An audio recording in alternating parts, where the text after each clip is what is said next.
of a delay, but you know how it is. We're going to do tonight in listening to folks that live within those boundaries A, B, C, and D. And so the sign-in sheets are, for those sections, there's 4. And so if you live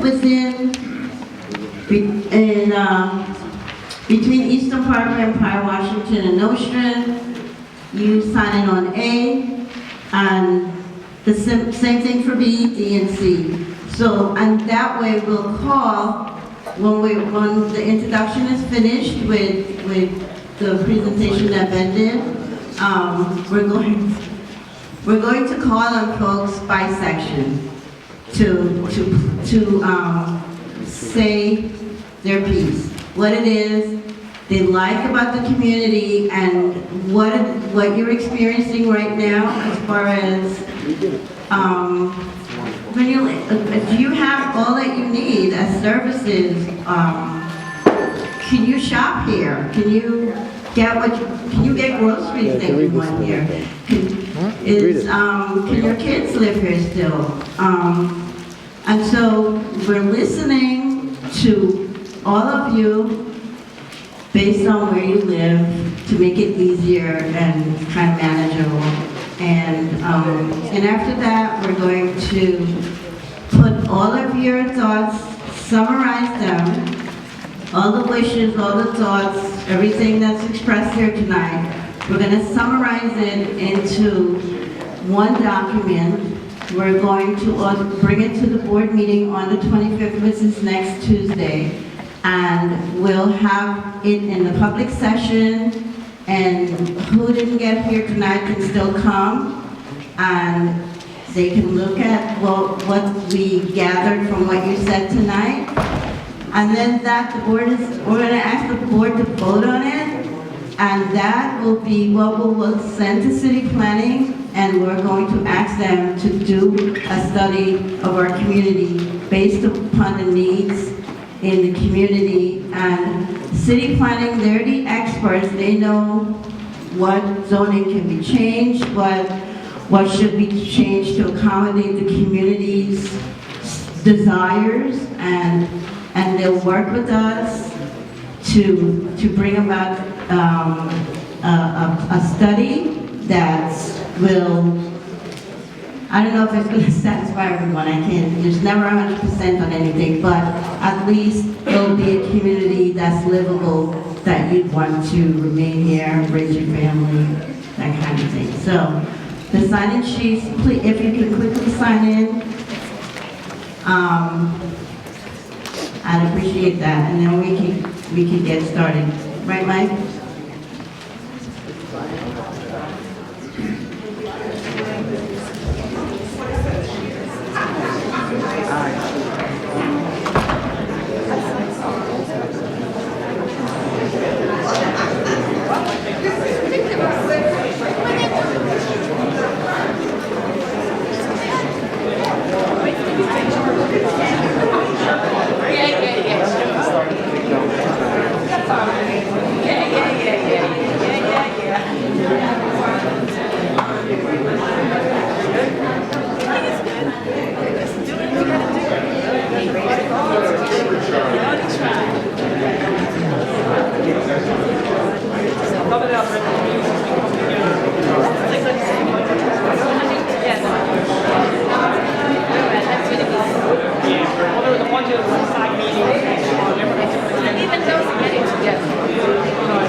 section between Nostrand, Clarkson, Utica, and Higher.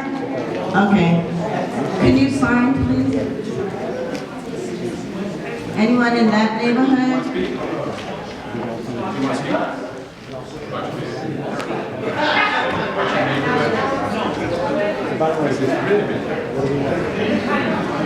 Yeah, D. You're D. President is Miss C. President. Oh, okay. You're a D.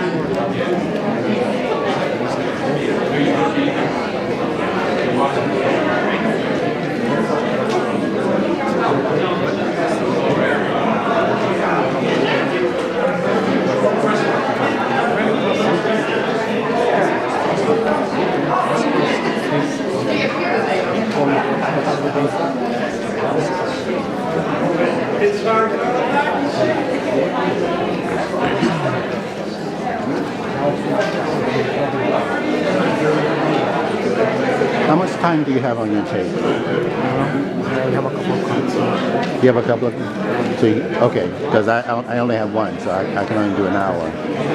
How long do you think it'll take? I never tried video taping. Oh, okay. I Yeah. have probably between 30 and 60 gigs free somewhere between the cards, so I think it will be fine. Oh, right. Okay, good. Yes. You're D. So I'll try and get the highlights. Okay. Since I only have 1 hour? Right. Okay, good.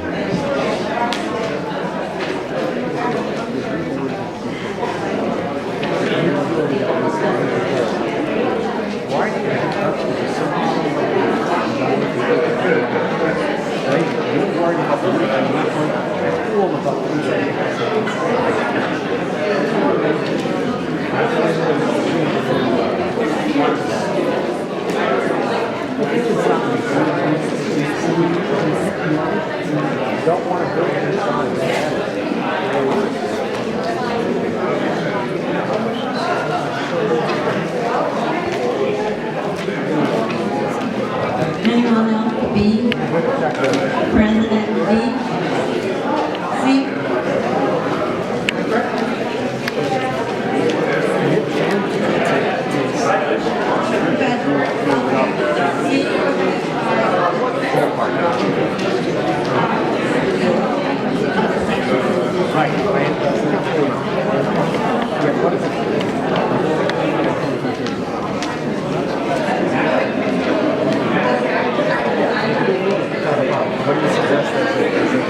No, well, I want to get at least.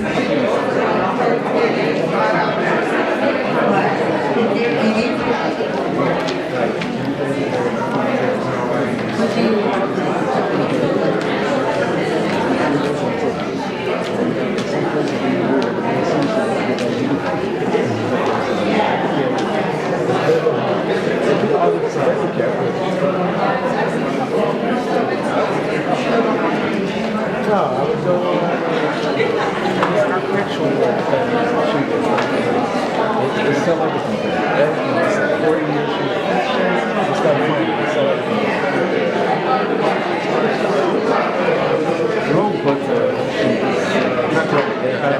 That's expensive for a machine. That's expensive.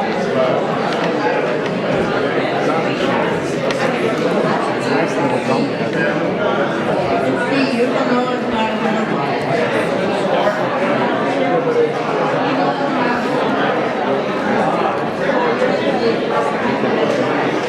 See, going south.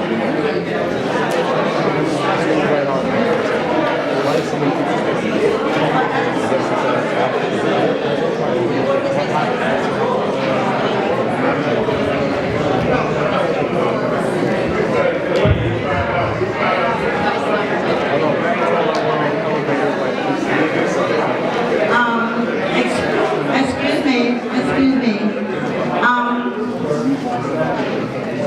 The signing up started late, so it's taking longer. So what we'll do is, when someone signs up and identifies themselves, if you're not on the list already, we'll write your name in, okay? So we can start.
Because, yeah, it's, for people who want to speak, there's people that just want to listen.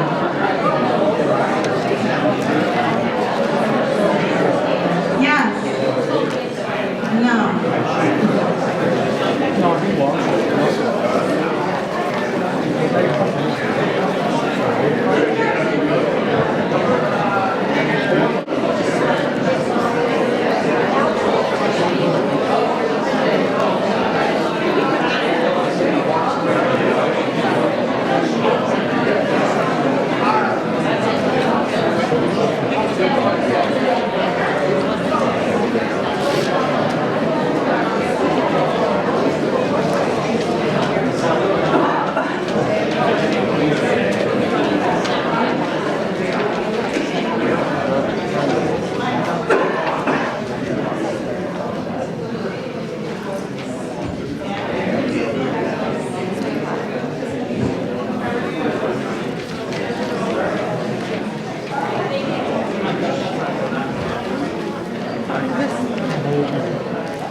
I'm very excited about it.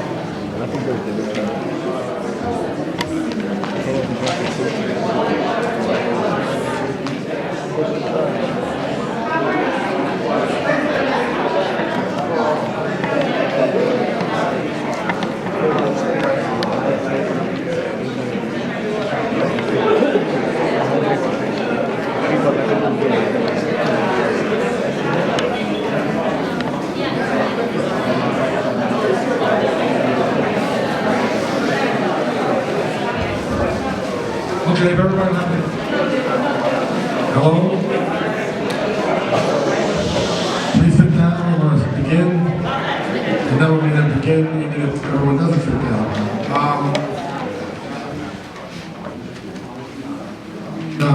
Chairman of Community Board, not working too well, but, and the chairman of the Uniform Land Use Review Process Committee.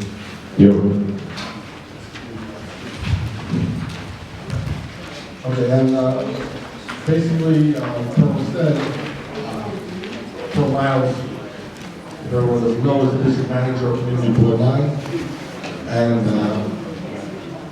she put together with Ben Dodd, a student at Pratt Institute's School of Planning, this presentation for the community. So basically, I'm going to let Ben, who put this together, give you the overview, and what's the next slide? Please. So Pearl has already explained to you that we're going to do it section by section. We starting with A or starting with B? A? Okay, so we'll start with A and Ben will bring you through what he's put together. There really is very little presentation tonight. We're mainly here to hear your feedback. So we've organized the presentation into these 4 zones within Community District 9. And we're going to start with Zone A. And I just have one slide for each district just to show you a little bit about what is there currently. Here's an overall land use map. If you've never seen a land use map, this shows you the breakdown between residential buildings, commercial buildings, and industrial buildings, basically. The orangish color is multifamily, and the yellow, if you can see from back there, is mixed residential and commercial. The lightest color that you see is sort of gray, and that's 1 and 2 family buildings. So that's just a breakdown, a basic overview of the district. The blue is public facilities. We have a lot of them in the district. Hospitals, schools, colleges, that sort of thing. This is similar to land use, but slightly different, and this is the zoning, which is sort of the topic of conversation as of late. This shows you the different districts that are mapped within our district, the different zoning districts. R stands for residential. If you can see any of the C's, that stands for commercial, and we have one small manufacturing district in the southern portion of Community Board 9. And basically, the next few maps will just be blown up versions of this map. This is the northwest quadrant. If you signed in under section A, this is you. And you'll see there are a number of zoning districts. To the left, the R8A and R7A are areas that have been rezoned recently. You'll also see R2, R6, R7-1, and to the south is a commercial district.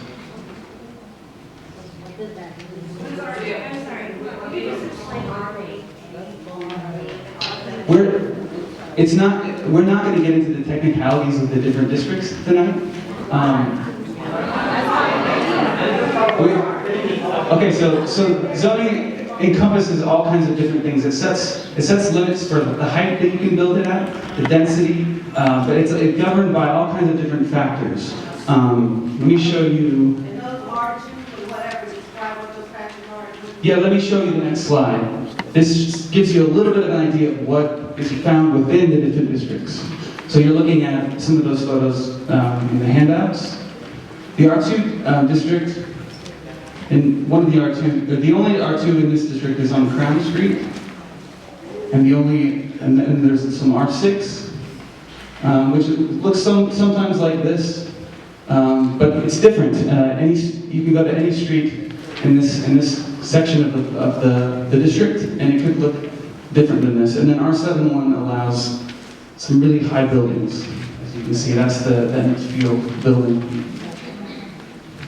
And so, really, I don't have, we're not prepared to go into the real technical aspects of the zoning tonight, but we want to open it to anyone who lives within this quadrant to express your concerns regarding development. What would you like to see in the district? Do you find the kinds of things that you need? As Pearl mentioned earlier, are you able to shop? Are you able to eat what you'd like to eat? Are you able to afford your apartments? These kinds of things. What's that? Should I go through the whole thing? Okay, I'll just go through. We were going to have it go district by district, but yeah.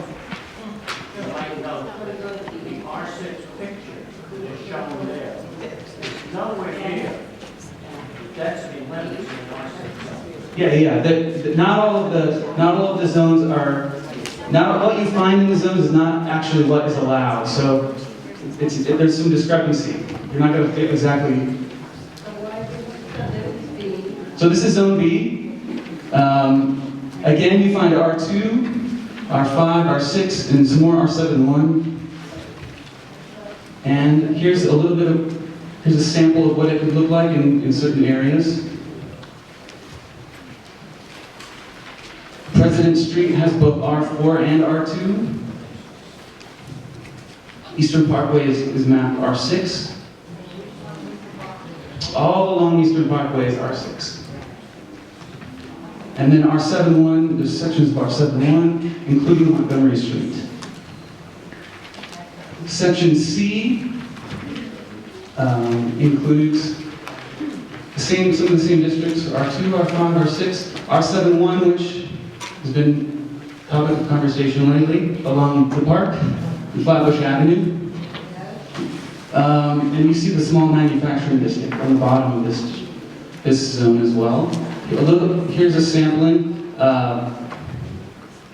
There's R2 along Midwood Street, R5 along Lefferts, and there's more R7-1 here. And R6, which is, even within this R6, you see several different types of housing. Detached housing, attached housing, apartments, and the section D, with lots of R6, down in the southwest portion of the district, with R7-1 at the top, and R5, which includes lots of community facilities. This is where a lot of the hospitals and institutions are there. And you'll see some photos of these community facilities. They're in the R5, they're also in the R6. Some apartments, some taller apartments in the R7-1 district along Lefferts. And some other housing in the R6 district along Hawthorne.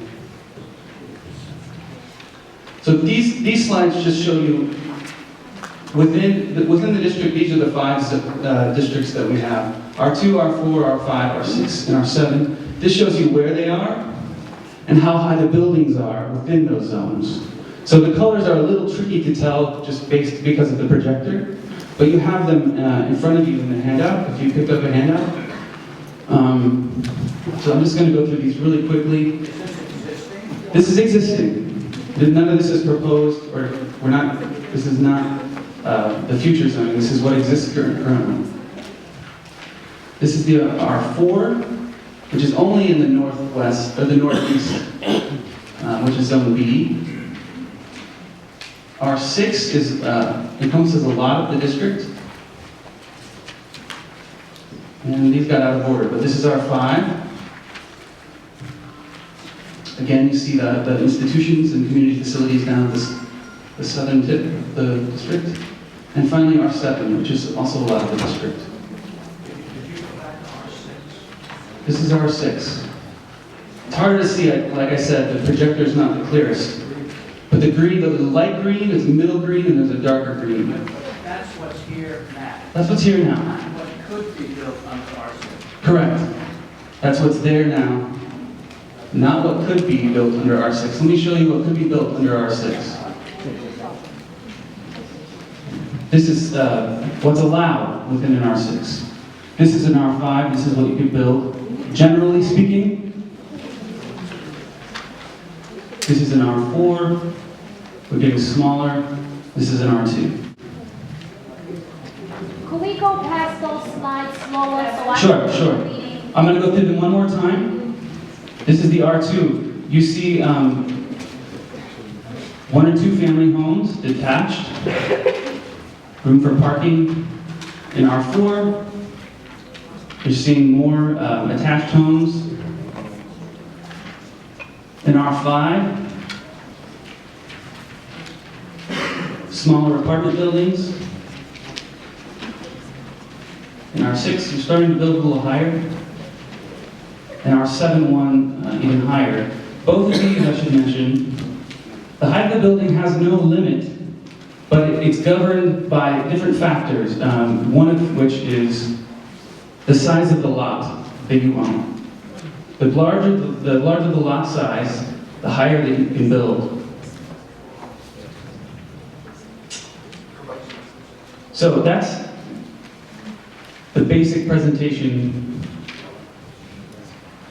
that we wanted to give tonight. Can we go back now to section A? Can you show the 4 quadrants again real quick and then go to section A?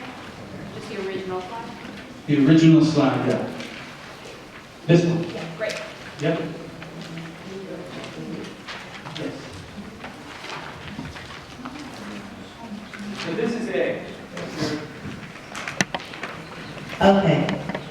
So we're going to start with section A, and then B, and then D, because those have the lesser amount of people. The majority of people sign in on C, so we'll do that last because there's more people. So we'll just start with A, and call on.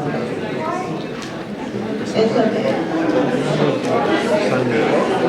What section do you live in now? You want to speak? Oh, okay.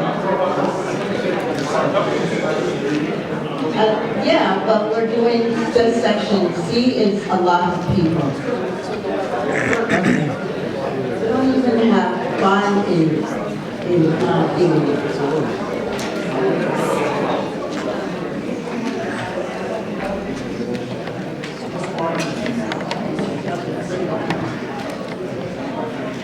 Okay, so Ms. Evelyn Tully Costa is Union Street.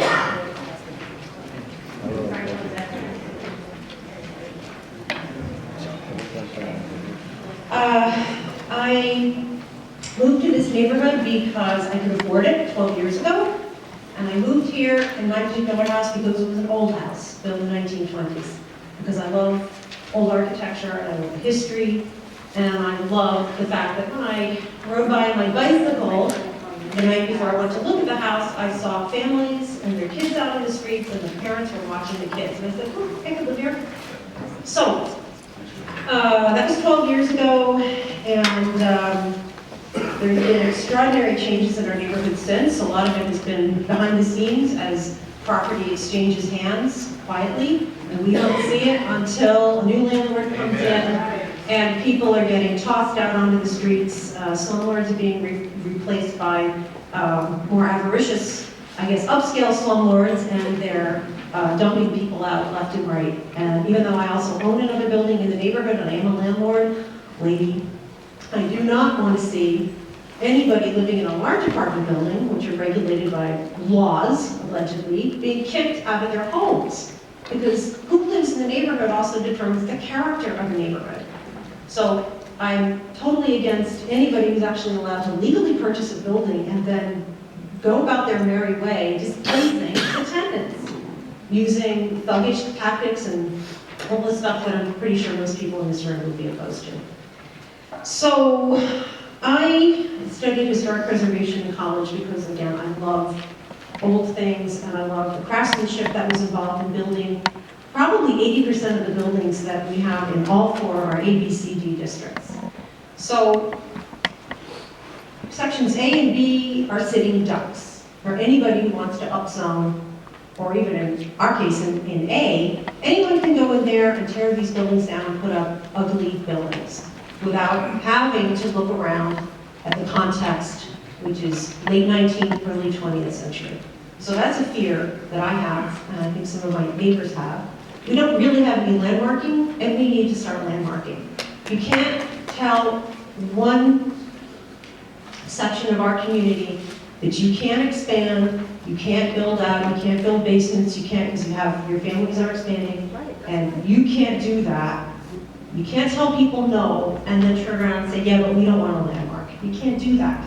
So we have to have a sort of a common acknowledgement that we live in a very beautiful neighborhood that were built according to the same rules that the Parthenon was built, that famous building in Greece, the golden ratio and classic rules.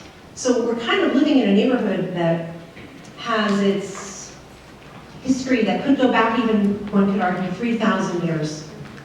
And maybe we need to educate ourselves about that to even further enjoy the beautiful architecture that we are surrounded by and do something about it. And we have a process in the city for landmarking. We also need to figure out a way to help certain parts of our community expand the way they want to without damaging the character of our neighborhood. And I think there's a way to do that. So I'd also like to see affordable, wonderful subway station. And I know Mayor de Blasio wants to help with affordable housing. At the same time, I think some of us in our neighborhood would be just horrified to see 25-story apartment buildings for luxury housing with no affordable housing that look like they landed from outer space. We don't want another Williamsburg here. We don't want another 4th Avenue here.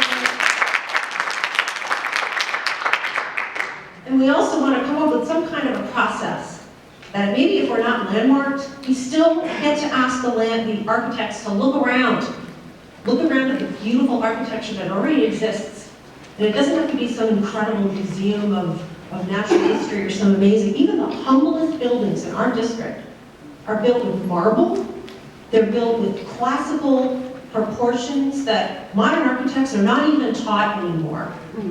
So we can hopefully figure out a way to ask, because there will be building in our neighborhood. There will be building. The question for me, is it really affordable? And will it look as beautiful and as well proportioned as the buildings that most of us live in? So inclusionary zoning, affordable housing, and aesthetics are my issues.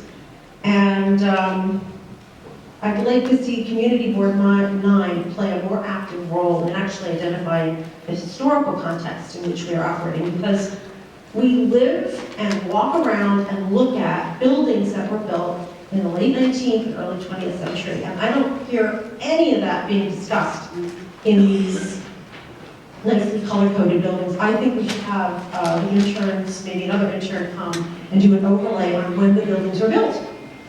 It's not just colors on a map, it's architectural history that, like I said, has its antecedents going back thousands of years. So affordable housing that looks beautiful.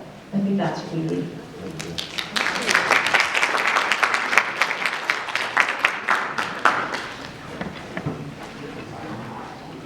Yeah, 3 minutes, I was just about to say. Yeah, sorry about that. 3 minutes. So we have on this list, section A, 1, 2, 3, 4, 5, 6, 7, 8. Okay, so I'll do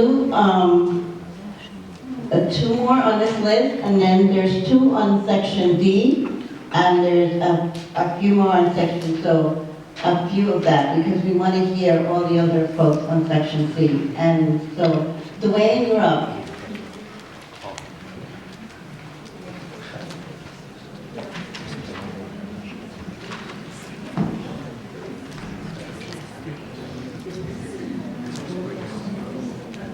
Good evening, everybody. My name is Wayne Nicholson.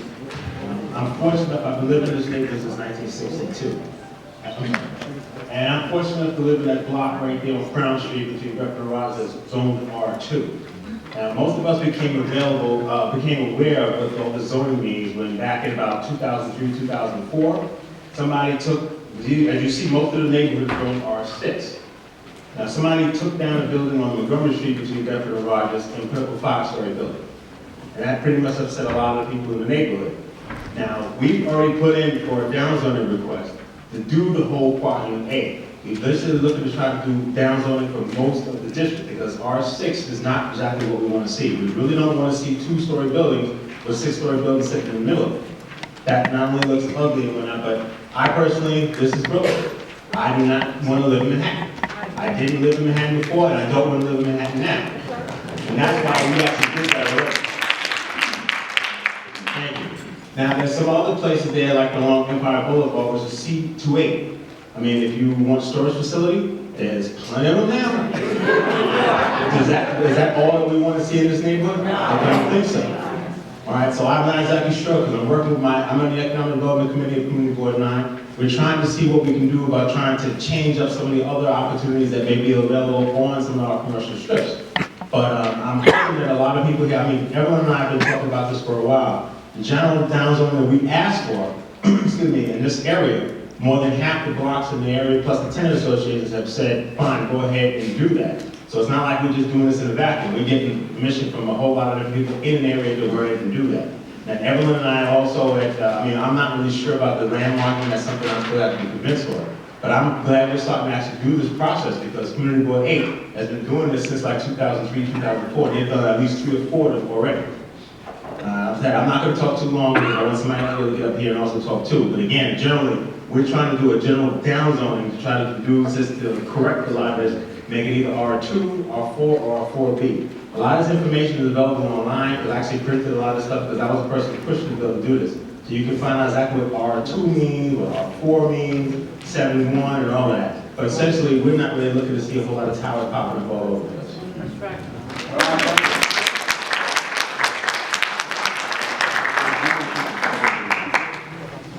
The next person is Frank Hebert from Montgomery Street.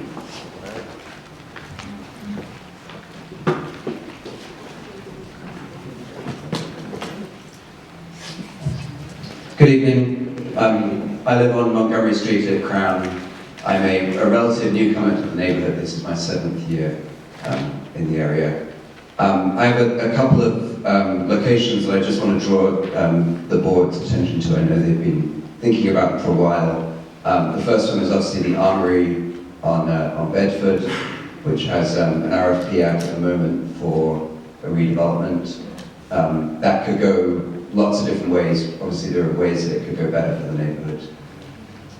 The second area is Franklin Avenue, south of Eastern Parkway. So all the way down Franklin, there's a number of really large sites which are either vacant or in transition. So the former Crest Laundry site, the Spice Factory, the parking at the back of McGregor's, the vacant site beside the new McGregor's building. Those could all be redeveloped in a way that adds to the neighborhood, gives us more facilities, gives us more affordable housing. They could also be developed in a way that is really detrimental to the character of the neighborhood. So I think it's really important that the community board looks to do things that are positive on that corridor. And then finally, as already mentioned, the retail that we have along Empire is really detrimental to the character of the neighborhood. It has a lot of negative impacts, including traffic, which, as we saw yesterday, has some very tragic side effects. So the current area of drive-throughs and storage units are not conducive to giving the neighborhood good facilities. So in the long term, it would be great to see those transition to something better. Thank you.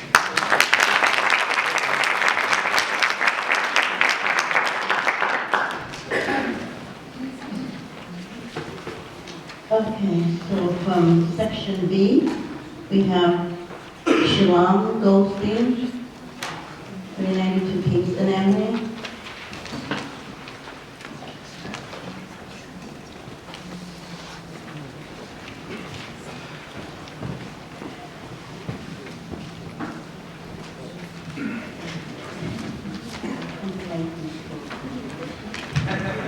First thing is a blessing for Pearl Miles. She should be healthy and well for helping our community. I'm living here since almost 65 years. And Pearl Miles has planted thousands and thousands of trees in Crown Heights. The character of our new infrastructure is all because of Pearl Miles. When there's problems, who does it? Pearl Miles does it for us, so we want to really thank her for extending herself to all our problems and taking care and expediting in a beautiful way. Thank you, Pearl Miles.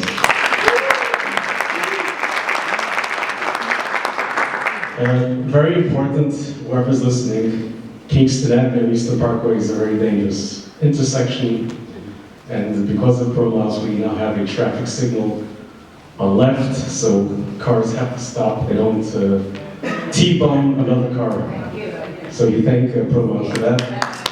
What we do need on Kingston Avenue and Eastern Parkway is an elevator for strollers with mothers and children that want to go into the subway system, and for the disabled. So if anybody here can work on getting an elevator at Kingston and Eastern Parkway for the disabled and for the healthy children, the strollers and the mothers, it will be very helpful for our community. We are working very hard to beautify the area with trees and plantings, tree guards. Kingston Avenue and Nostrand Avenue has been upgraded in the sense of the infrastructure. And the community is growing beautifully. It's a very warm, inviting, and thousands of people from all over the world come to visit Crown Heights. You can see them on the bicycles, and you can see it became a very friendly, warm neighborhood, and we want to keep it that way. We do have to be very careful with those investors that come from out of our community, that don't live here, that want to change the character of our wonderful community, which is growing so beautifully.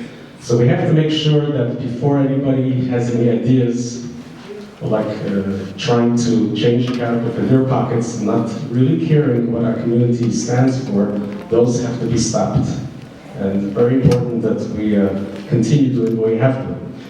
There is a problem, and Pearl is aware of it. Parking in the community is very, very tight. People were asking if they should remove the alternate site for 2 days instead of 3 days, and I said, if you do that, people from different communities are going to park their car here and take the subway to Manhattan. With the alternate site, that cannot happen because they're not going to come back to move the car at 11 o'clock. So we got to keep alternate site 3 times a week to keep the parking available. There is a problem with some homeowners that really don't care, and they cut out their garden and put the car into the garden. That has to be stopped. It's happening today, it's happening yesterday, but we make sure it doesn't happen tomorrow. The character of our neighborhood, thank God, there's a law that has been passed. It's called the Streetscape in April of 2010, that it is illegal to change the character of the front of anybody's house. Thank God that this law is in effect, so people cannot be selfish and say, we're going to rip up my garden. Now it's middle of March, soon to be April, and we're going to have beautiful trees and flowers. And we're going to try to plant beautiful plantings on Kingston Avenue and Osborne Avenue and try to make this place more beautiful. I want to thank Pearl Miles for everything she has done for us.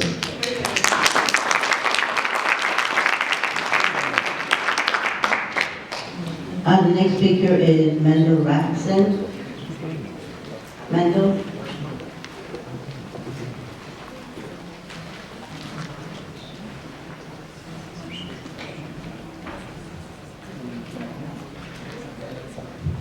Thank you very much. I was born in this neighborhood. I live here since 1958. And what I would like to see the neighborhood, our families are growing. Certain blocks in the neighborhood are R4. You can't really do too much with it. I wouldn't want to see R6 in my neighborhood. I have a 6-story building in the middle of the block. But if they could upgrade the zoning a little bit with some setback in the 3rd floor, and people could have a little bit more room for their for the siblings, for the grandchildren, the great-grandchildren that come to the neighborhood without making the neighborhood look kind of ugly, it would be a great help to the entire community. Thank you.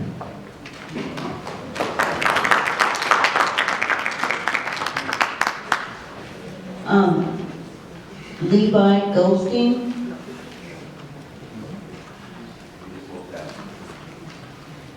Eli Cohen.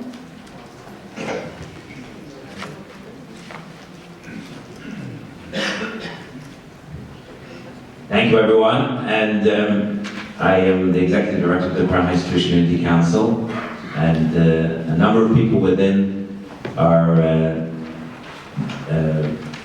group, our affiliated synagogues, have raised the following issue, which is a very important issue, and it's not a contradiction to anything that's been said till now, but it's something that really needs to be addressed. And that is as follows.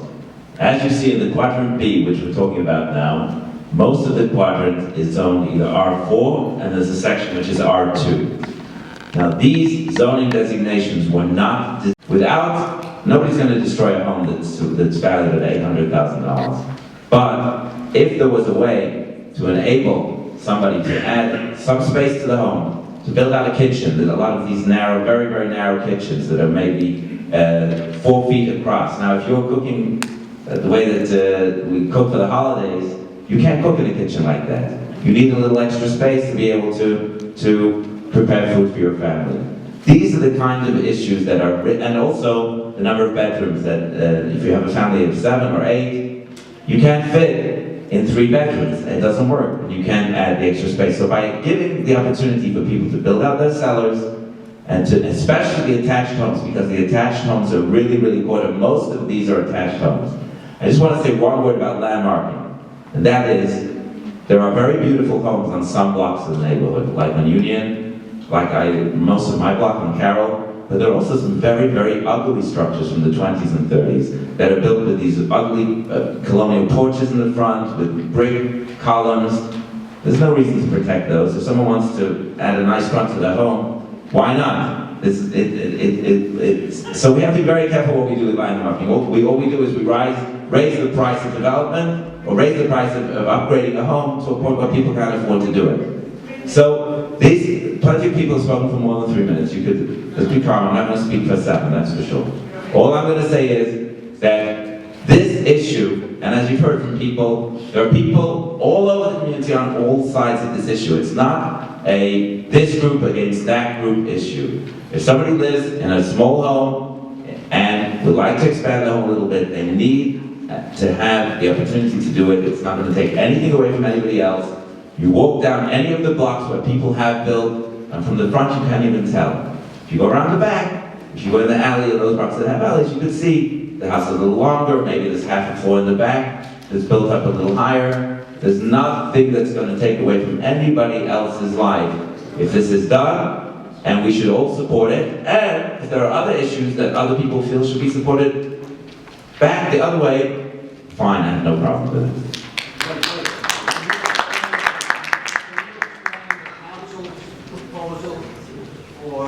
Yeah, I know, I'm happy to ask that question. Because we did submit a follow-up letter. The council's proposal mentioned a zoning change from R2 or R4 to R6. But it's definitely not, we're looking for the solution. We're not looking for the specific designation. If city planning can come up with a way, as we said, that you could add the extra space, we're talking about building out a cellar, adding a modest extension in the back, or maybe taking the first floor through to the garage. The things that people have done, adding half a floor up on top, I don't care what the numbers are, it is. And nobody's looking for 6-floor buildings, and maybe there could be a height restriction included, and it's fine. This would not take away from the issue that we're looking at. We're looking at one issue and one issue only. Give people the ability, they're stuck paying this mortgage, and it's cutting a piece out of them every single month that they can't afford. Give them the space to live as decent human beings, bring up their family, and enjoy their neighborhood.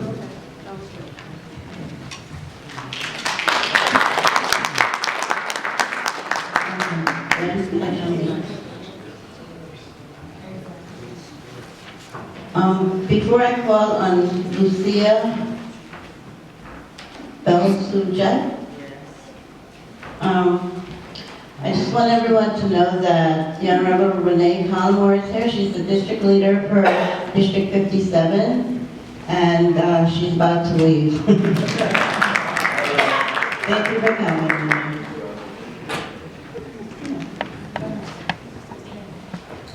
Good evening, everybody. I am Renee Collins, the female district leader. I just have one small thing to say. Fight for your community. Fight, y'all. Because if you don't, they will take it from us. Okay? We've been here, and we want to stay here. Okay? So fight as hard as you can, and I will bring all the reports back to our assemblymen and my other colleagues in government. Okay? Thank you so much.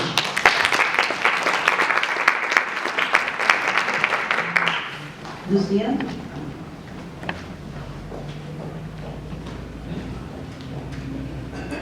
Good evening to everyone, and thanks for all of you who are here tonight and all who are not able to be here. But I would like to say that it's nice to come to listen to all these different suggestions from everyone and opinions of whatever everyone has in their heart.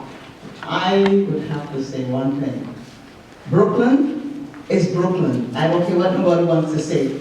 We have some rough times, but Brooklyn is Brooklyn.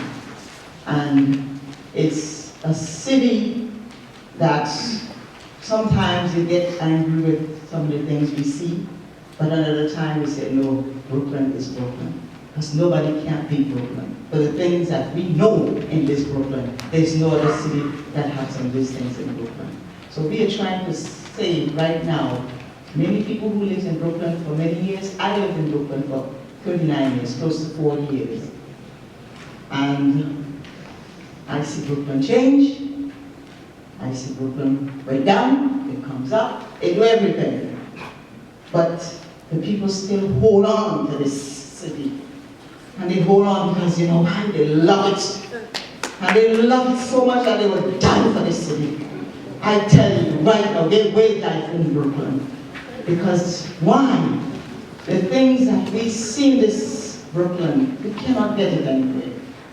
The homes, the subways, the transportation, everything, you just name it, is in Brooklyn. Even things that People come from all different cities, comes right in Brooklyn to get like things like food stuff. They come. Oh, let's go to Brooklyn, they will tell it. If we can't get it in Brooklyn, well, no, we can't get it. That they will tell you. So I just want to say, living on Northern Avenue, we are having a big problem right now. We have the buses, selects, and everything. Everybody's just a little confused with that now because they did not get a real picture of it. But they're getting slow by the time it will get to them. It's not easy, but it will be. But the thing is, I'm saying the homes in Brooklyn, especially Northern Avenue, there's a lot of private homes there, there are a lot of commercial buildings there, and the landlords are trying to run out a lot of the people who've been living in some of these commercial buildings to bring in the so-called highfalutin friends, I don't know where, or whomever they are trying to get in there to pay more money. And we have to fight for that. And there are a lot of empty buildings there where people can make businesses on Northern Avenue. They're all closed up there, but one of the things I have to say, the rents are killing everyone. That's one of the big things, and we've got to change that. Another thing, going back to the points where the back of the homes extending, we have to be very careful. We need to leave space in back of your buildings. God forbid it, you have fire, emergencies, all high techs of policemen, firemen, these are the people, all these high volume people, they have to get into your back to rescue you. They need to have access to all of your back. Please remember that. Thank you.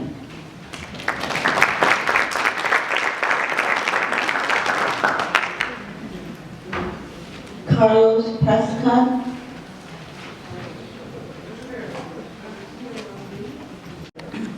To R6, no, well, that's impossible, maybe R4. It means that I can add 2 or 3 stories up, just like that. Can anyone answer that question? Anyone here can answer that question? I don't understand, so I'm trying to be informed. Before any rezoning can happen, it's going to be a lot of hearings, and it is a public process. And there is a lot of hearings, and that's why this is one of the first hearings to know what people want. And there'll be others in the future where you'll get to do the same things. The people that will help us to do this is the Department of City Planning. They're here tonight, and for people that have, it's not, they're going to be able to, but you're not going to grasp everything, what's in R6, what's in R7. They could say all that tonight. Like Ben had it up there, what you can build in an R4 and R7, it's in there. So, but like I said, for zoning, it's a long process. People have to get heard and to get to what's the right thing to do for the community, to address the needs. Okay. I lived in the community for 23 years, and there was time I could drive on my block and find a park. Now I have to, if I need to park on the block, I have to sit there for hours to wait to park. People from Nostrand come over on the Brooklyn Avenue side. People from Kingston come over on the side, and it's really congested. To think of changing the zones, you have to think about parking. That is a big concern. And the congestion. I think we're comfortable with what we have right now. We don't know what we're getting. And I heard earlier tonight about services. I think the services in the community are adequate. There are supermarkets, there are churches, there are synagogues, and I think they're adequate. To increase these things now, I think would create a lot of congestion and unhappiness. I'll be waiting and watching. Thank you.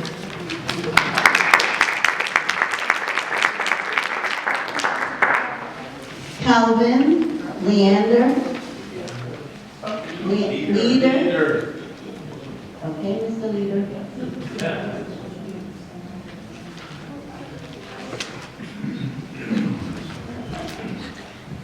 Good evening. I'm living on President Street Now, one of the organizers tonight, when they're talking about the different R3, R4, R6, is telling me that they could take the houses up to certain heights. There is no limit, so to speak. Depending on the size of the lot, and what I said, they could take as they want. Now, I don't think that is right. I mean, all of us here tonight doesn't understand the R2s and the R3. I think that is something should have been explained so we understand what's going on.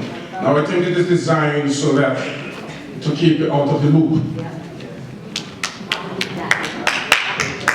Now, I live on President Street, and pertaining to extending the houses in the back.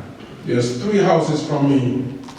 We had a question where they got some guy out there went and put them out of the house, and they started to dig down 3 cartons of those dumpsters they took out, and containers, and then to also crack the foundation of the person next to them.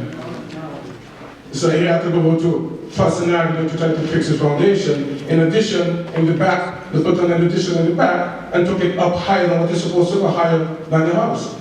And I showed that it is not legal. But these are things going on. If I don't want to see the neighborhood change because you have brownstone, limestone, you can't add anything you want in the limestone house. You can't get those things anymore. So there is no use for it to put a high building on the corner to try to make the place look out of shape. It doesn't look right. Okay? I'm comfortable with what's there. What's there, I mean, if you buy a house a certain way, that's what you buy, you should stay that way. That's what he said. Okay, you should stay that way. Now, if you want something for you have a large family, well, you go someplace and have a larger houses to suit your family. Why change the look of the neighborhood because you want to be selfish and you don't think about what's there? Now, people been there for years. Now you have shopping, so subway, transportation is very fine and so forth. And the streets, the people that keep the houses up, there's no random houses around the places or what have you. So therefore, why you want to come change the neighborhood?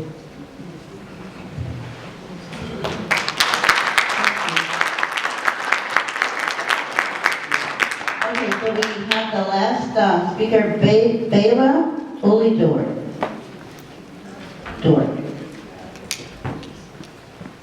And then after this speaker, it's all C.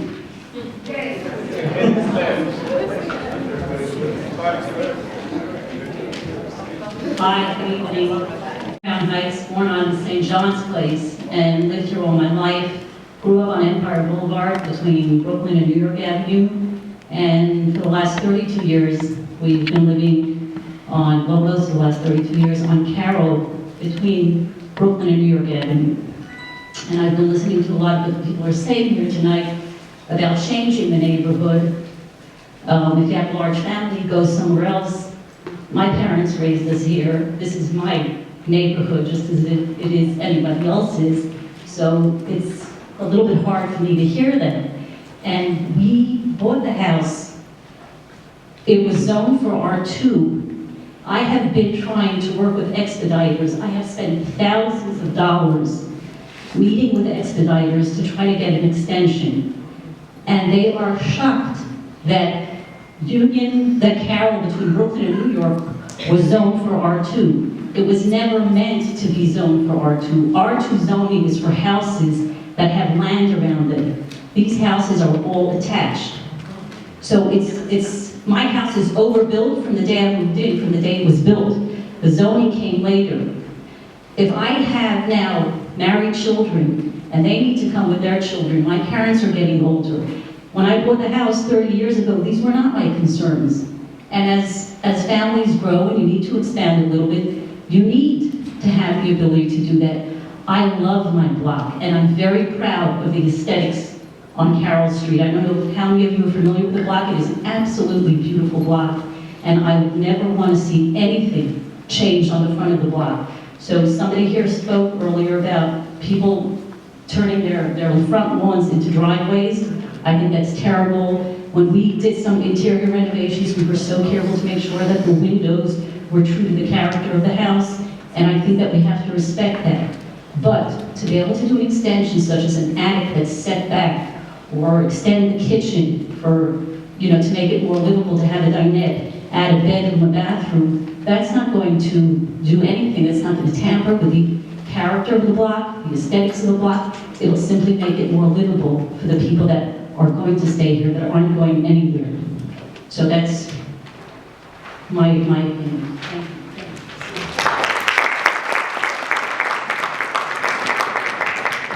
Okay, Winston, did you want to say anything about anything?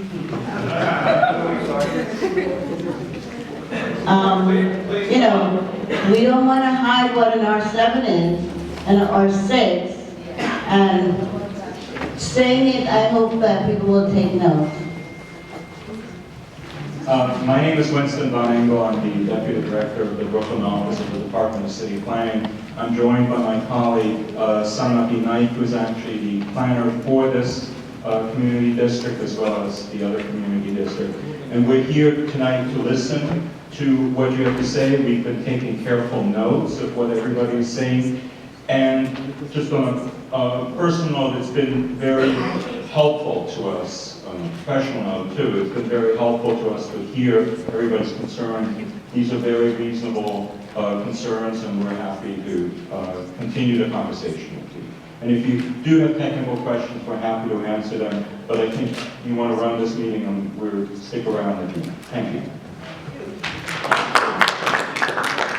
Okay, so the first signatory on quadrant C is Shirley Dorr. And I pass, thank you. Thank you, Shirley. Okay, we have Jeffrey Granum. Jeffrey here? Okay, on to... Oh, you're here.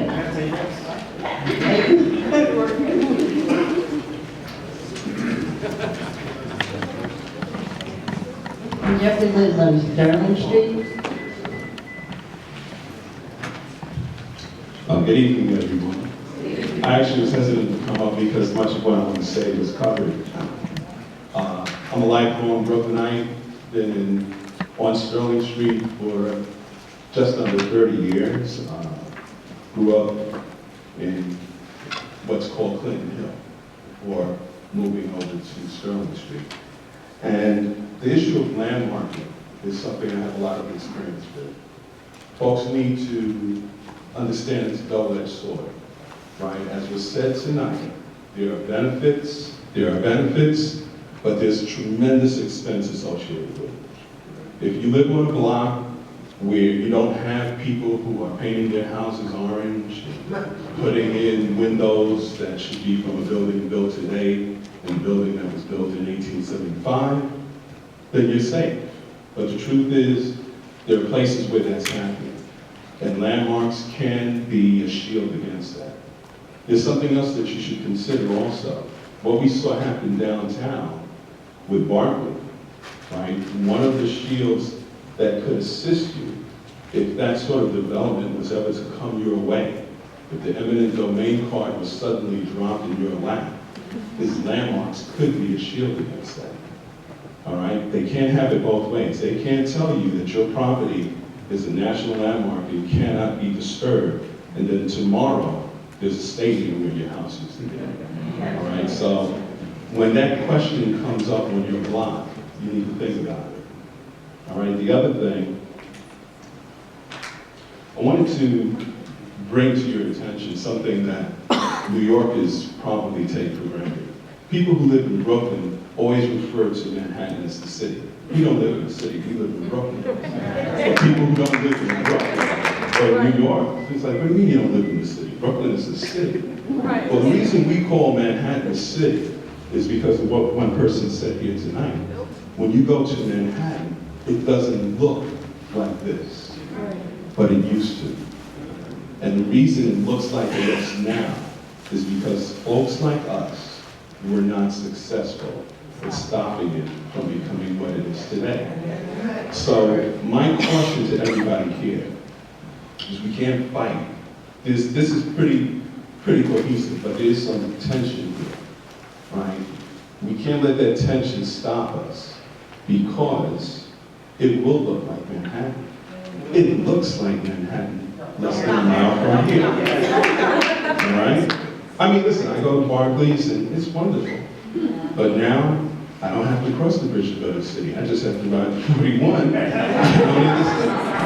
got to get back on this side of Prospect Park for me to be home, you know? And we laugh about it, but in a short while, we'll be in the city. All right, so we need to do what we're doing here tonight successfully to stop that. The last thing I want to say is this question that's being kind of merged together about the zones, right? People are talking about expanding their homes to accommodate larger families, right? I'm a realtor, right? There are homes that we refer to as generational homes, right? Where they were built for, Dippers Park is a perfect example. Oh, love it. Those are homes that were built for 2 and 3 generations to reside under one roof. These aren't generational homes, all right? Then we're mixing up the issue of high-rises, right? When we talk about rezoning, most of the developers are talking about rezoning to put in 20-story buildings. We're sitting here talking about rezoning so that we can add an extension. Don't mix the two up, all right? The real issue with extension is what somebody said. Your neighbor has a fly-by-night contractor and is digging out the basement, and the next thing you got a crack in your party wall. All right, you got water coming in from places that you never knew about. There's a way that can be done, but it has to be done properly. Right.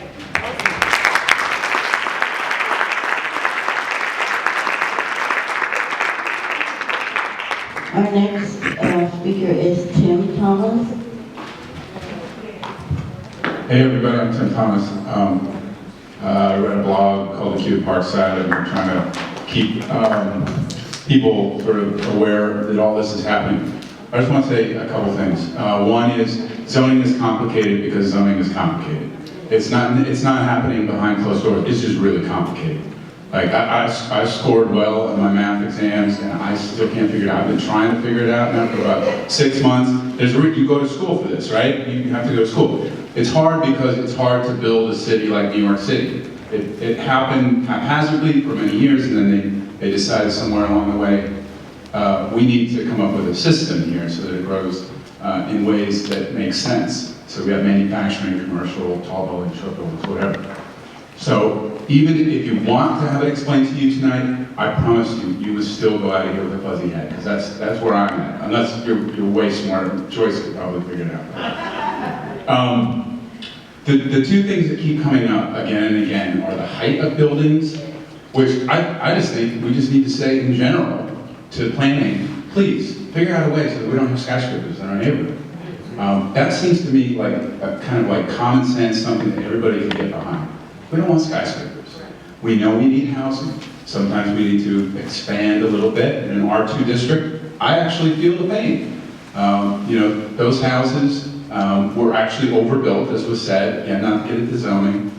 R2 is ridiculously low zone for those districts. However, an R6 is probably too big. There are actually incremental zoning possibilities like R6B, which limits the height but allows people to have a little bit of flexibility for expansion.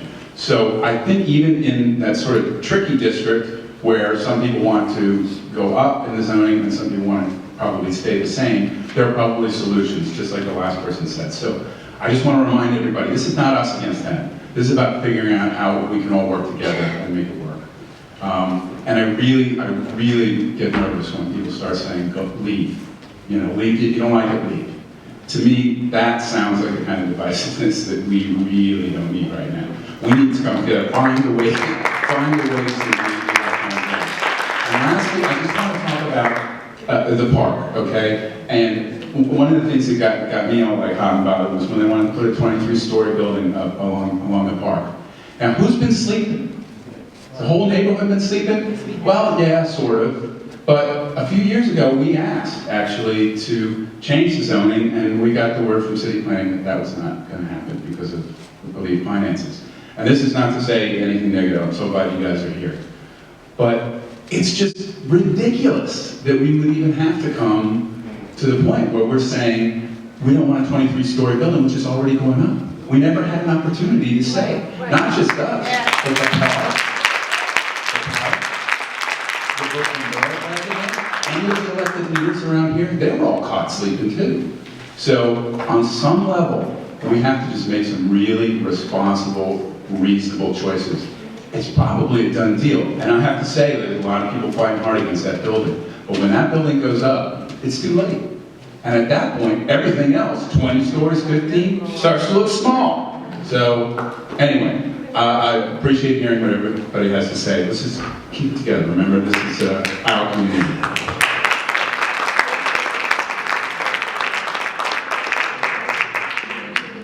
Quest, Benning.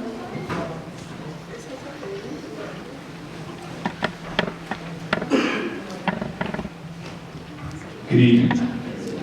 Hi, I grew up on Ocean Avenue, and currently my wife and I live on Flatbush Avenue.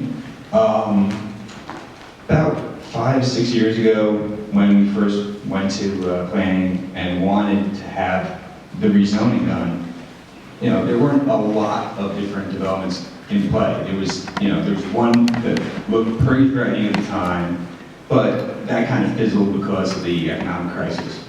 But the thing is, if you don't deal with the problem, it becomes an emergency.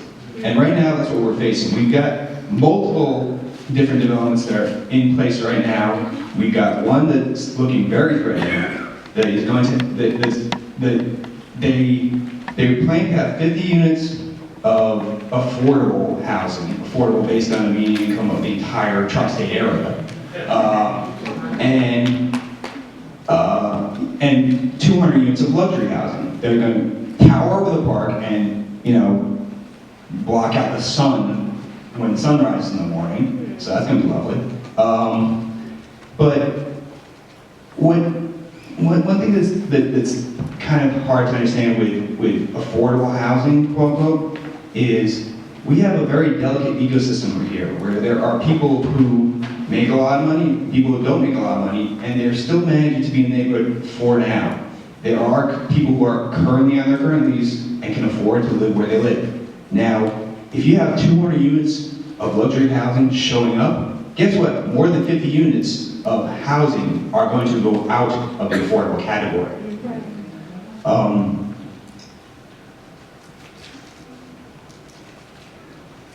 I just think that we got to be careful, otherwise we're not going to have our neighbors be with us for very long.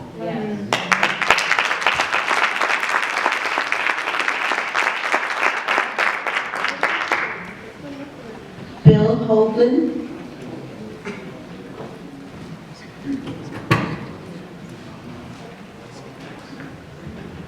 Hi, I'm Bill Hoagland. I live on Pioneer Street, and my wife Gail Purcell, and I moved there fairly recently, but I am a lifelong Brooklynite and lived in a number of different neighborhoods all this time. Life is no longer, period is no longer short, and I've seen a lot of change in that time, as many of you have, and I've also been part of a certain amount of change, living there all that time, as we all have lived here that long. And I'm not here to speak against change, per se, as if you could stop change. The whole issue, I think, about zoning and about city planning has to do with change, with managing change in an appropriate way. And I just want to underscore some things related and add a little urgency, or even more urgency to some things Tim just said, Quest just said about, and directly somewhat to the City Planning Commission people who are here, because you guys know what these zoning designations actually mean. We're all sort of trying to catch up on this, but I mean, what we're looking at here, if you look at the R71 and the R6 there, those are non-contextually zoned. That's a term the city uses. And you can go online, and people have done this, I've heard tonight. You can have smoke coming out of your ears to understand this stuff. And you'll find that the city itself, in its own language, the city's own language, describes R71 and R6 type zoning, non-contextual zoning, as intended to, and I'm very closely paraphrasing the city's own language now, intended to encourage 1950s style tower in the sky construction.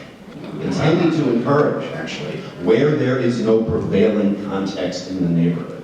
That's the city's language, which means right now, I mean, you guys, you can see, I know this isn't you guys, you inherited this and it's not personal, but right now the city has us zoned to say there is no prevailing neighborhood context on Flatbush there and on Fenimore South and down. And that the zoning there is intended to encourage just the kind of stuff that's actually starting to happen. So you can blame the developer for taking advantage of that, but actually right now, the way the zoning descriptions read, that's what's being encouraged. And that's the city's own language that I'm paraphrasing pretty closely. Contextual zoning comes out, the way the city describes this is all I know is what I read online on nyc.gov. The city says that's coming out of 1980s housing reform ideas referred to as quality housing, intended to preserve context of neighborhoods where there is neighborhood context, which sounds like a far better description to me of our neighborhood than no prevailing neighborhood context, and we should be encouraging building housing in the sky. So it just seems like we have some very obsolete and strange zoning designations here, and it has become an emergency because it's been neglected, again, by previous people in the commission. The commission has actually neglected this. I mean, Quest talked about the 2008 request. I mean, there's been some self-criticism in the neighborhood about, self-criticism is great, but actually request was made for a rezoning study. And now we are really late. It's really late because you can't then say, oh, we let this one building on Flatbush go up and now, look, there is no prevailing neighborhood context because this building went up, and that's a failure, and a fairly unequal failure if you compare it to Windsor Terrace or Park Slope or Brooklyn Heights or Gorham Hill, a fairly unequal protection that we have been afforded a long, long time ago. So this doesn't feel like let's do a 3-year study and then over 3 years, another 3 years we'll make a decision or anything like that. This feels pretty urgent to me and I think to a lot of people here. Thanks.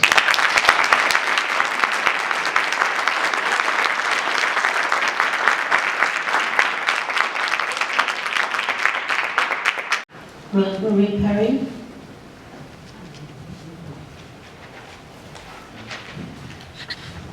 Good evening, everybody. I'm glad to see such a full house tonight. I've lived in Prospect Leopard's Gardens for over 55 years, my family, and seen a lot of changes, good, bad, and in between. I'm a real estate agent in Brooklyn and enjoy some of the changes here, and my concerns vary. For all of us in R6 zoning, I would strongly suggest that we look very closely at the benefits of landmarking in our community. Yes, it can be expensive, but it affords us a lot of protections on our blocks, our architecture, and building high. A lot of people think, oh, well, the footprint isn't that big. It's just 20 by maybe 100. But what if someone buys 2 houses next to each other on your block and 2 houses behind you on the block? Now, we can build really high. And then there was a great point about eminent domain and protections there. Some things to think about. But then I do management operations, environmental thoughts of worst case scenario. In my head, I'm thinking about Flatbush and Fenimore and the 23 stories being a done deal. And what comes with that? When the ground opens up, rats come out and they're mad.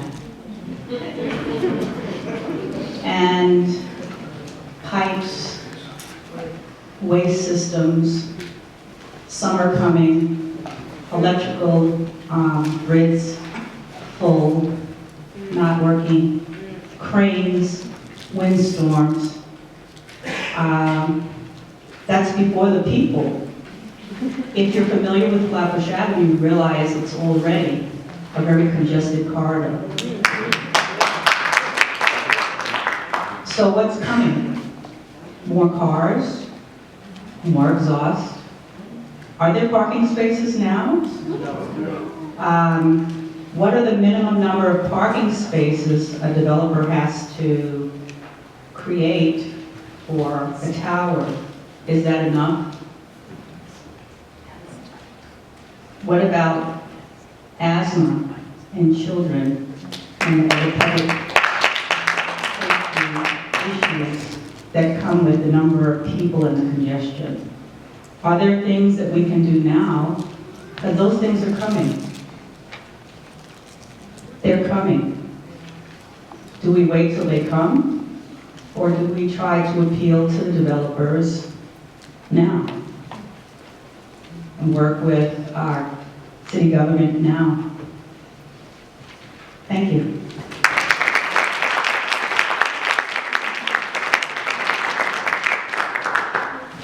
Medallia, Blake.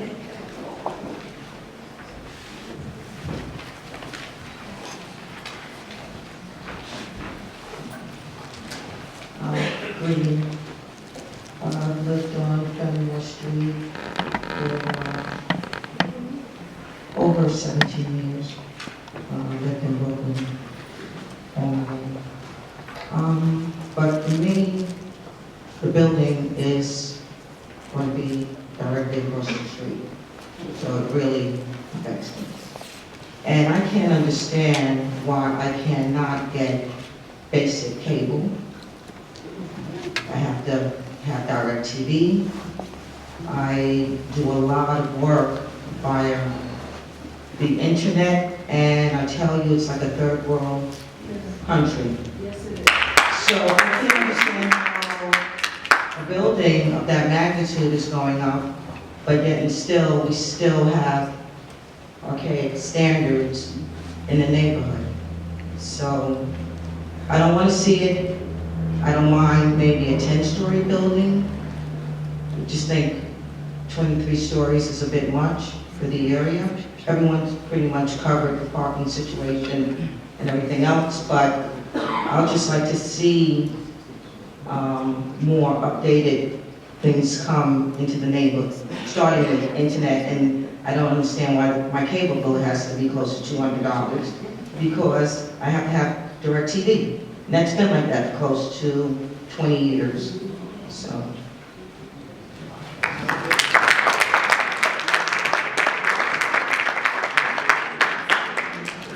Susan Chow.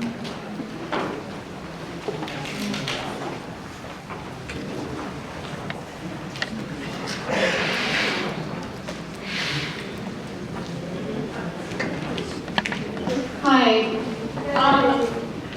I live on Fenimore Street, very close to Flatbush Avenue. And so like many of the speakers before me, I will be very much affected by this 23-story tower that's going up. Even though I live in a historic district, it doesn't necessarily mean that you're protected if you're living next to a non-contextual area. This building will be not only an eyesore in our historic neighborhood, it will also be extremely visible from within Prospect Park, the jewel of Brooklyn, which is a park for everybody, all throughout this neighborhood. I took a petition throughout the park, and there were people from all parts of Community Board 9 in Prospect Park who told me that they loved the rural character of Prospect Park. It's a retreat for everybody, for those of us who can't afford country houses, and we don't want to have to see tall buildings by the lake in front of the beautiful new Lakeside Center. And one of the reasons that we think there should be a height limit on buildings up in the R71 area on Flatbush and Ocean Avenue is because buildings above 9 stories are extremely visible above the tree line, and we don't want to spoil the character not only of our neighborhood but also of Prospect Park. Second, I want to be very clear about what the character of the R71 areas in our neighborhood are. They are all 6-story pre-war buildings with the one exception of patio gardens, which is 16 stories. If there's anybody else here from Quadrant C, I mean, is everyone going to disagree with that? That apart from patio gardens, there's nothing taller than 6 stories? You're right. That is the prevailing context of the R71 districts in our neighborhood.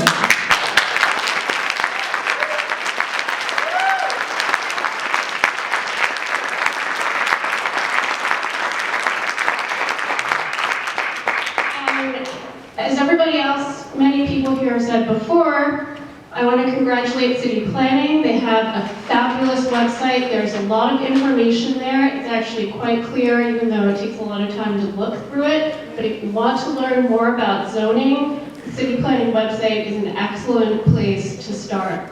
One of the things that I learned from that website is that this area along Flatbush and Ocean Avenue, and also towards the south going into Community Board 14, is the densest area of Brooklyn. It is denser than downtown Brooklyn, it is denser than Williamsburg, and that is because it is packed wall to wall with apartment buildings that are currently affordable and will no longer be affordable if we allow developers to build luxury towers.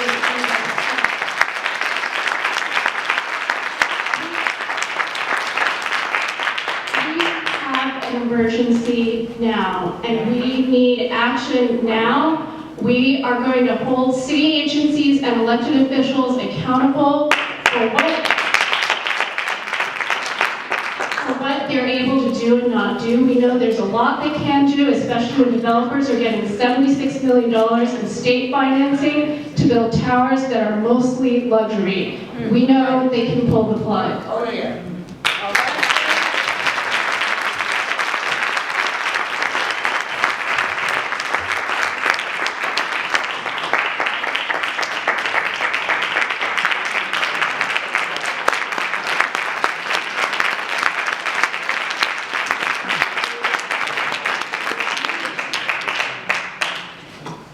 Celeste, Lacey Davis.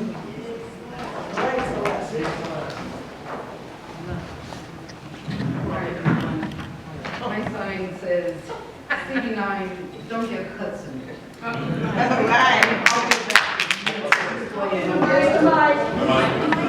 I'll get back to you in a minute to explain what don't get Hudson means. But first of all, I want to tell you that I am born in Brooklyn. I have not lived my entire life here, but a good part of my life I have lived in Brooklyn, and 25 years I have lived on Ocean Avenue between Lincoln Road and Parkside. I never ever thought that I was going to be a NIMBY, but today it seems I'm a NIMBY. And something about that word, NIMBY stands for not in my backyard.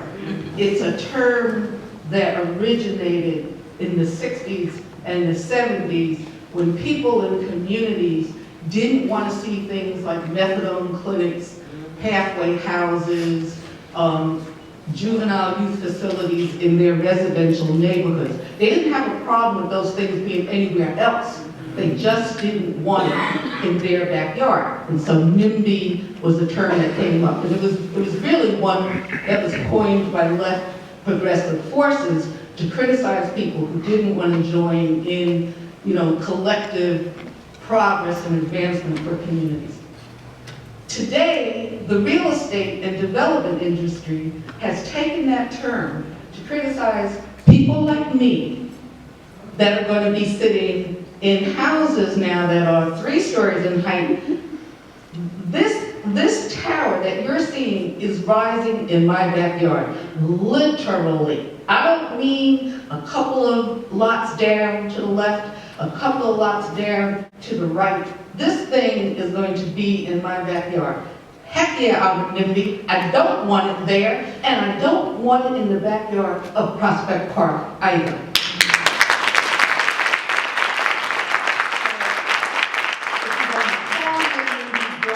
Right, and I'm going to work real hard to make sure. It is not a done deal, Jim. It is not a done deal. We are still in the fight. Because the development and the real estate industry has gotten very adept at coining phrases and dismissing us as being NIMBYs because we're trying to protect the community that we are invested in, that we've been living together, collectively working all this time. All of a sudden now, the New York Times says we're on the map. I want to just say that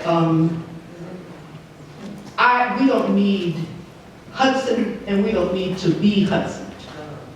You won't yet see it in the dictionary, but I want you all to understand what it is to be Hudson. To be Hudson is when a developer comes in to use taxpayer monies in order to invade a low-rise community that is zoning unprotected, in order to build unaffordable, non-contextual, luxury mega towers that will ruin our streets, our parks, and our skylines, deprive us of sunlight, clean air, and just plain architectural beauty. The said invasion solely for the purpose of advancing the financial interests of the invading builder. And all this done without notice to, nor with the advice and consent of the invaded community. We don't want to be Hudson. The fight is not over. Let's get it, people.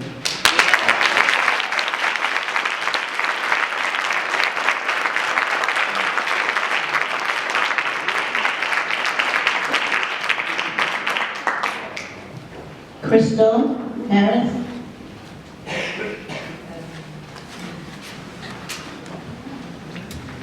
Good evening. Certainly, I live next door to Celeste. I cannot speak as eloquently as she does. But I want to say that I've been here in this community, Community Board 9, for 49 years. Many of you were born here. I came by choice. I'm one of the people who came from Manhattan because I wanted a low-rise community. I wanted a sense of family, as many people have said before. In this move I made, I went to Crown Street between Rogers and Nostrand for about 7 years as an apartment dweller before I decided I want this to be my permanent home, and I mean permanent. I'm here to stay like everyone else in this room. We are committed to this community. I bought a home next to Celeste on Ocean Avenue in 1971. Yes, changes have come, and changes will continue to come. But that's only because if we do not stand up, as others have said, and take back our community from these developers, we are going to be rubble. We're going to be demolished, and something high will come in our place. It was said by Tim and others that in 2008, we petitioned with Community Board 9, and thank you, Pearl, for your support at that time. We got our councilman and our community board with us, and we went to the planning board asking for this down zoning. We need protection. We went again into a 2013 with CB9 support to the planning council asking for the down zoning. Here we are again, 2014, and we are asking again. This is an emergency.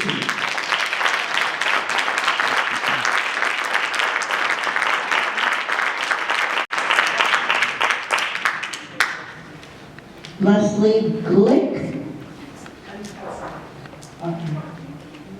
John Wade. Okay. Kashif.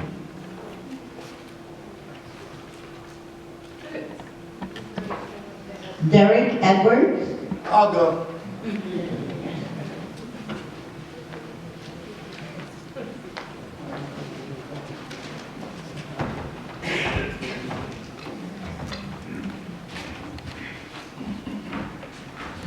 Happy St. Patrick's Day. How's everybody going? After hearing all these issues, I didn't drink, so it's a good day. It's a good day to be here. I was on my iPad reading the on the map that's on the New York Times. I think it was yesterday. Here, but really, what it should say is, "Y'all about to be gone." That's what the article should really read, because that's what is happening. I'm here to give it to you quickly and straightly. When I see that at this 23-story building, or even I'm reading about 123 on the Park at the former Caledonia Hospital Center, $2,000 a month rentals. The one on 59 Hawthorne, people could buy, and they were even allowing you 3% in tax incentives and stepping in as the state to allow people to own. Rental, you don't own, we let you play around for a while, then we move it up even higher, there you go. Why are they making it 23 stories? They can make it 8 or 10. They're going 80-20 to get tax abatements. Because it's not for you, it's for somebody. $2,000 a month for a studio apartment? That's $25,000 a year in rent, off the top. How much money do you have to make to afford $25,000 a month for a box? It's nice things. That's what's coming. So it's getting ready to knock out a lot of people. They're getting ready to move. It's 4-1, 80-20. Simplified terms is 4-1. So they're going to push a lot of people out. Right now, even though we may have a little differences, and I'm listening to y'all, for the most part, people can tell you places on parts of Crown Heights where to get the nicest bialy or good bagel in the Jewish neighborhood. Oh, let's go get some fresh roti or get a good turnover in the Caribbean section. But the people that's coming in, they don't mix. They dominate. Yes. And Hudson, I'm from Illinois originally. Hudson, when I'm hearing they're taking our tax money and displacing us, there's a word for it. It's called pimping. That's what pimps do. I'm like, I heard this before. I have lived in D.C. I saw it gentrified. I have seen it in Chicago. I can tell you this. I remember when they rezoned Harlem, 125th Street, I worked as a tour guide. And people warned them then, develop it, don't destroy 125th Street. I'm on tour Saturday. I pointed at the fisherman's store, right between Lenox and Adam Clayton Powell, you know, Harlem. Sign went up in November. Last minority-owned business on 125th Street. Wow, That's what's coming. Make no doubt about it. They don't have a problem with kicking everybody out and putting a new group in. So I'll let you decide how you want to handle it. But let's stay together and let's fight. Next speaker. Thank you.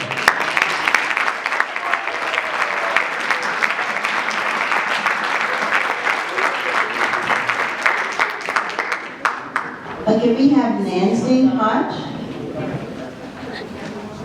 Hi, everybody. You heard Crystal say that in 2008, we asked for this area to be downzoned, this particular area just by the park. And the Planning Commission said they didn't really have the resources to consider our situation because they were busy doing other things. It takes a long time to do a planning study. It can take years to do it. We lost a lot of years. We reapplied, again, with the help of the community board, with our city council member. We've gotten a lot of letters of support from other politicians. And again, this summer we reapplied to try to get down zoning going on over there. And we're again told that the Planning Commission wasn't going to take up our case. They didn't say they just delayed it, essentially. The reason I'm carrying this sign that it's an emergency is we really can't wait for the whole district to be rezoned. The problem with this area, and the reason it is so special, is because luxury developers want to build high-rises because that's where the money is. And that's what we've been told about this high-rise, that they are not going to lower it because they're going to get really high rents on those upper floors. And as Derek was just saying, that's going to drive up rents all over the region. It's not going to be just, okay, a few people are going to be able to afford those apartments. But there's a thing called secondary displacement. A lot of people will be displaced and are already in anticipation. Rents are going up in the stores all around that area and in the buildings. So we are really in an emergency situation, and we also know, because we've been doing a lot of work going out and talking to people in the community, that there are other buildings that are being sold to developers. As soon as you get, the reason the zoning is so dangerous for us is as soon as you get enough land, you can go very high.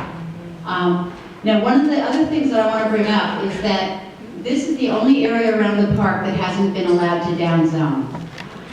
We are the only area that would allow a 23-story building, which is 50% higher than any other building on the park. And even the other buildings that are high at 16 feet, at 16 stories, like patio gardens, would not be allowed today around any other area of the park, because they've all been downzoned. So all the higher buildings you see now were put in before downzoning happened all around the park. We are the only community. Ask yourselves why we have not been allowed to downzone. Think about it. Look at the income level of our neighborhood compared to all the other neighborhoods. Look at the complexion of the people in our neighborhood compared to all the other neighborhoods. This is a real problem. And that's why we are saying, we want something now. We went to Eric Adams about 2 weeks ago, and we asked him for a moratorium on new high-rise development here, because this is not going to be the only building. We know there are other developers coming in. So we are looking for a solution. We are looking for the Planning Commission to take us seriously. That's why we brought our signs. We need help right now. We can't wait for the whole district to be rezoned.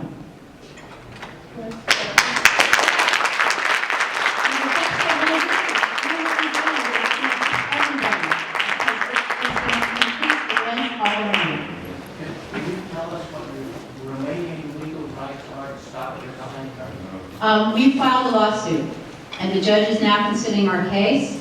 And it has to do, so we are, as Celeste said, it's not a done deal yet, and we are not giving up, and we are definitely going to protect the rest of this area, whether it's text changes to the zoning laws, which we understand could be done by the City Planning Commission, where there's a moratorium, where we go to the City Council and we ask for no new development here around the park until we can get this rezoned. By the way, Central Park is also having some issues with out-of-scale development on the southern side of its park, and they are beginning to ask for a zoning, for a moratorium on new building there until they can get zoning changes there. So we could combine with them. And we also feel that as we build our political movement, and we invite all of you to join us, talk to us afterwards, that gives us strength to even deal with this building. The stronger we already have a lot of politicians on our side, the better position we're going to be in.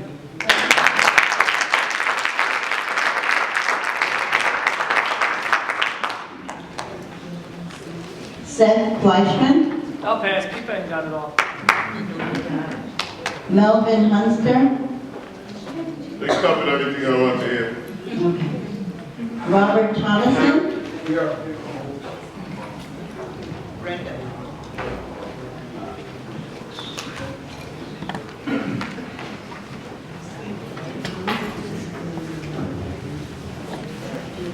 Robert Thomason.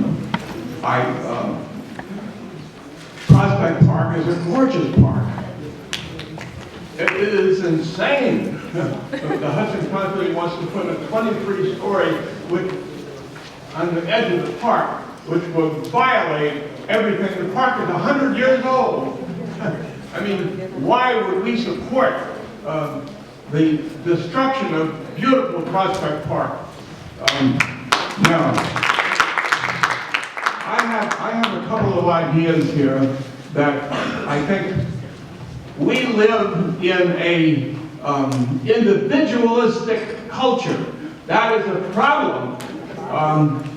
Each person is supposed to make it on their own. That is a problem. Is there anyone here who arrived on this earth by themselves?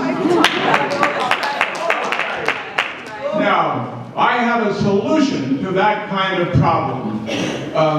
In 1970, I rode my bicycle around Prospect Leverage Gardens, and I counted 300 deteriorating buildings, 3 abandoned buildings, and I went to the United Church of Christ Housing Task Force, and Norm Eddy, a minister on the task force, said, what you need is a community organizer.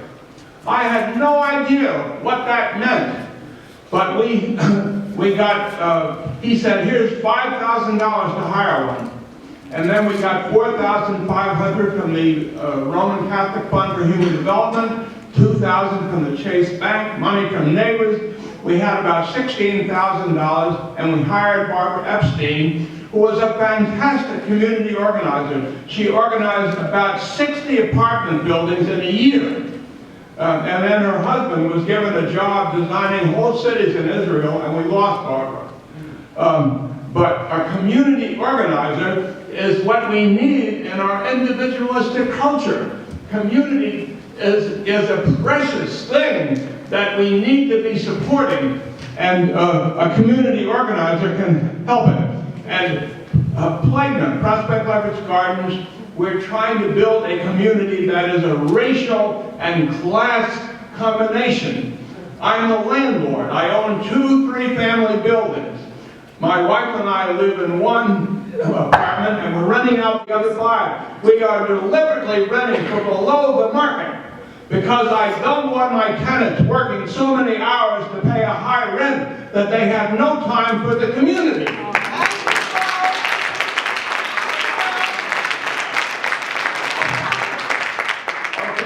And a few years, there's a group called Fund for an Open Society. That is led by a white man and a black man who are moving across America to move America in Plagna's direction.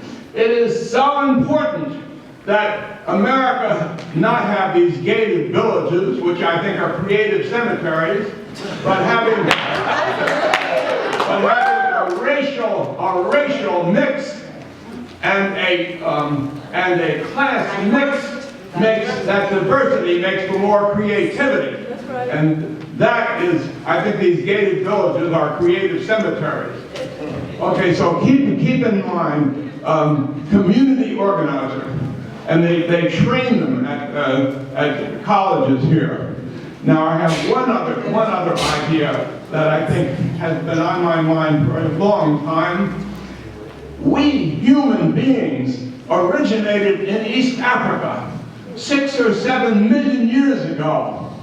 The first human beings looked a lot more like Obama than like me. Okay, and I have a neighbor who is from China and has straight black hair. And yet she told me when she was a little baby, her hair had curls that roots her into East Africa, where human beings first came to be. And when I look across our culture for some celebration of this tremendous event, I see nothing. What is the matter with America that we're not celebrating the emergence of human beings in East Africa? And I think that I'm looking for someone who's able to create a musical drama celebrating the rise of human beings in East Africa. Okay.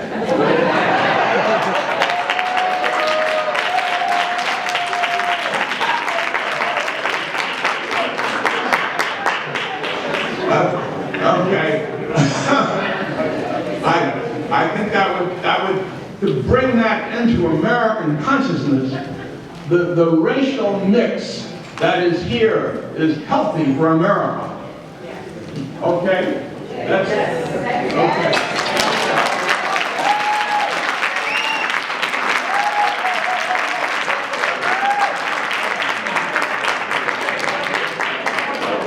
Mr. Thomason was the last signing on the sheet, but there were some folks standing around that didn't get to sign it. If those people are still here and you want to say something, then, you know. Or are we, okay, come on.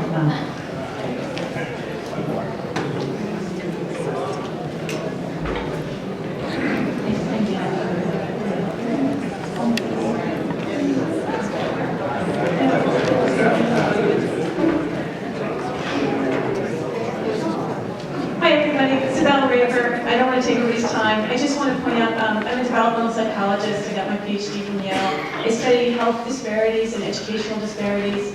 in urban environments. I just want to say that there's one huge thing that we know predicts kids' negative health consequences, and that's crowding and residential density. So I know we don't talk about it very often, but one of the reasons there's massive health disparities in the United States in urban areas across economic and racial continua is specifically because of residential crowding and because of residential density.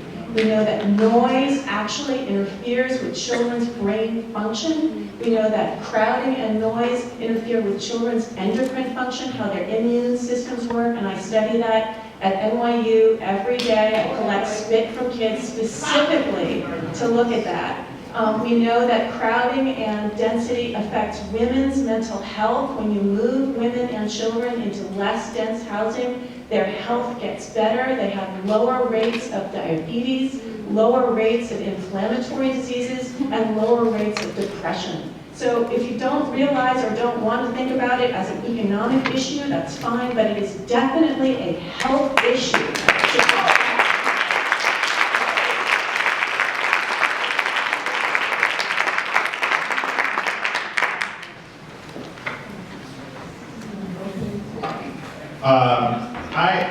I live on Rutland, so I'm in R2.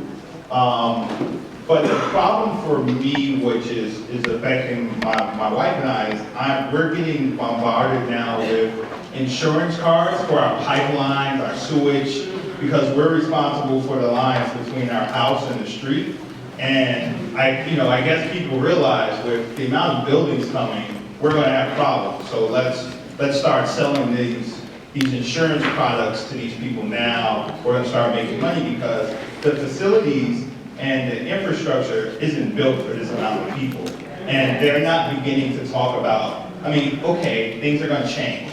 And I understand that things are going to change, but they're not talking about the infrastructure change that's going to happen with the things that's going to change with these amount of people that are going to be moving into our neighborhoods, right? We don't have the schools, we don't have the grocery stores, we don't have the things that are necessary for infrastructure to hold all these people. So if we're talking about urban planning, we have to talk about planning. We have to talk about my street being torn up for a month so you can put down new piping, right? I'm from Chicago, and when new buildings come in, your streets got torn up. We had space and people understood that. In New York, that never happens.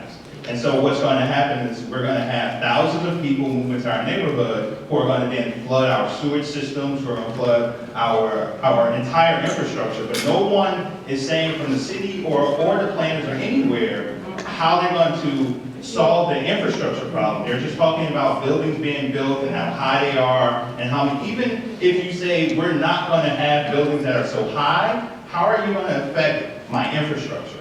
And that's the problem that I see no matter what. We need to talk about infrastructure for this neighborhood, for other neighborhoods, and what they're going to do to help us. Right.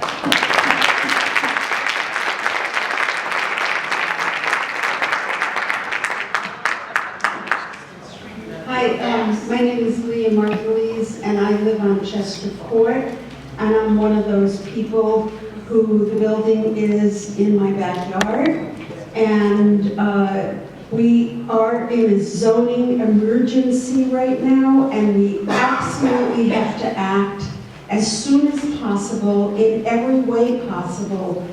I don't think this building is a done deal. If we mount enough opposition, we can do something about it. I'm part of the group that has the lawsuit, but there's a lot we can do with our elected officials. There's a lot our community board can do. We're all here, we're all basically saying the same thing. We had a meeting, I wasn't part of it, but a number of people had a meeting with Eric Adams, and he's going to be having us work with him on a town hall meeting coming up soon. We need you all to get out to that, because he wants to hear from the whole community. And the community is here, so please come. When you see signs, we're going to be out there with signs, with a lot of things, so please come, because this is an emergency.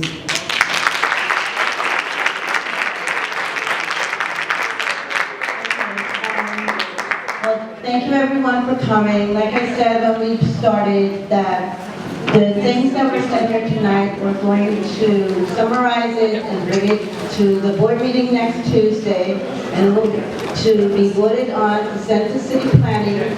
We feel just like you do that we have been standing online with the rest of New York City, the rest of Brooklyn, to have our community looked at regarding a study for zoning. And we are with you, with understanding that it's immediate, it's urgent, and that's what we'll act for. Thank you. Have a good night. Is there any when I had to people in change the batteries room and that would parts. like to? Yeah, I got all of the, Give us I your got them. contact number, your email, so that we can